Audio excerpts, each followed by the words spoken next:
Hey guys, Chris Fix here. Today I'm going to show you how to use a multimeter to test the battery on your car to see if it's bad. Some symptoms that you could have with a bad battery or a bad alternator is that your battery light is on the dash, the engine's cranking slowly or not cranking at all, there's clicking when you turn the engine on but the engine doesn't start so it just clicks, the battery seems weak or is dead, the interior lights or headlights seem weak, and stuff like that.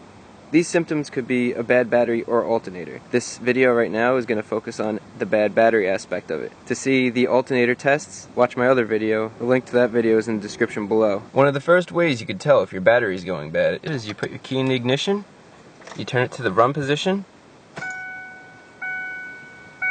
and you can see, right there is the battery light. That lets you know that the battery light is working. Most cars test the voltage of the battery through the battery light, so if that blows out, you won't be able to tell if your battery is bad or not. And a lot of times that could trigger another light, like a check gauges light. So what should happen is when you start the car, it'll shut off. If it shuts off, then your battery is good. To test the battery, what you want to do first is you want to turn the headlights on for about 2 minutes. This will get rid of any surface charge the battery may have. As we wait, what you want to do is you want to turn on your voltmeter, and right now I have it set to ohms. You want to set it to 20 volts or something above 15 volts. So 20 is what my voltmeter has, and that's ready to go. 2 minutes later, we're going to shut the lights off and make our way over to the battery. This is our positive lead, and this is our negative lead. Our negative is our ground. Now I'm going to connect our red to our red, and our black to our black, and you can see the voltage goes to 12.85. You want to have around 12.6 volts. So this is good.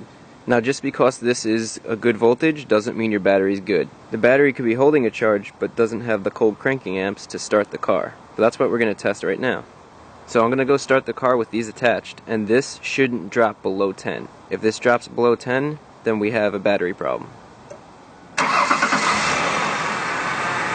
You can see it dropped down and then it popped back up, and now it's at 14. That's because the alternator is charging the battery.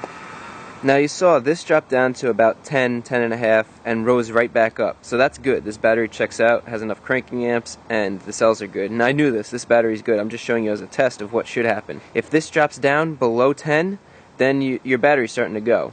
Below 5, your battery's garbage. You need a new battery. Cold cranking amps, CCA, is the measurement of how many amps a battery can deliver at 0 degrees Fahrenheit for 30 seconds and not drop below 7.2 volts. Batteries are supposed to last about 4 years, and that's what most of them are warranted to. But only 30% of the batteries that are sold today reach that 4-year mark. Now if you are having problems with your battery and this doesn't solve it, you also want to see to make sure your connections here aren't corroded. You can see here there's a little bit of corrosion but nothing bad. What you might want to do is get some sandpaper, some WD-40, sand it up. If there's corrosion on here, you see like this blue-green crystalline stuff, you want to make sure you use goggles and gloves because that stuff is corrosive. It could hurt your hands and it could hurt your eyes. You can see that these terminals are actually pretty clean. Obviously I told you I had no problem with this car, but let's check out a battery with bad terminals that are dirty. So here's a good example of what I was talking about, and if that happens you want to clean off your battery terminals really good. So I have a piece of sandpaper and that'll do the trick. You just loosen this up, and once you get all that dirt and everything out of here, just sand the post down. So you can see I cleaned the post off pretty good. Clean the inside of this very good so they attach. Just slide that back on. We'll tighten this completely with a ratchet. The other battery terminal is done as well. That looks good. So I'm going to tighten them up and then we'll take a reading. Now I know this battery is going to be low, but this will give you an idea of a bad battery. 2 volts. That's bad. This battery is garbage. It's 6 years old and it can't even hold a charge anymore. I charged the battery last night to 12.6 volts and now it's 2 volts. I kept the terminals disconnected to make sure there wasn't any draw from the car. So that's an example of what a bad battery looks like. One more thing, after you're done cleaning off the posts, hit it with some WD-40 and that'll prevent it from rusting and getting corroded again. So we're going to look at one more battery. This is my truck battery. This battery is 6 years old and you can see it's perfect. 12.7 volts. So I ran the headlights for about 2 minutes. Now we're going to see what happens when we start it up. This battery is running really strong. You saw it dropped down to 11 volts when I was starting it, and the alternator is running well, and it's going to 14.25 while it's running. That is excellent.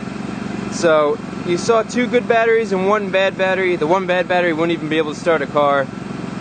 These batteries that I showed you in this video are all maintenance-free batteries. They don't need any water. If you have a battery that needs water, you'll see they'll have caps up here.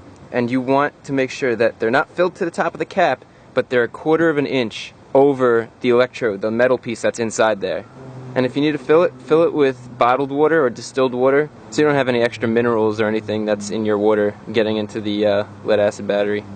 The other thing you should remember is that you could take your car to a major parts store and they'll test your battery for free. They have better equipment that will thoroughly test this, and you get a good idea how much life is left in your battery. If this video was helpful, give it a thumbs up. Also consider subscribing. I publish how-to videos weekly. I answer all the YouTube comments and questions you guys leave, and watching these videos will teach you something new and hopefully save you some money. And on the screen you'll see different videos that have to do with the battery system, including the how to test the alternator video. That video goes really well with this. It'll give you a good idea after you test your battery to go test your alternator. And finally, check out the Chris Fix Facebook and Twitter pages with the links in the description below.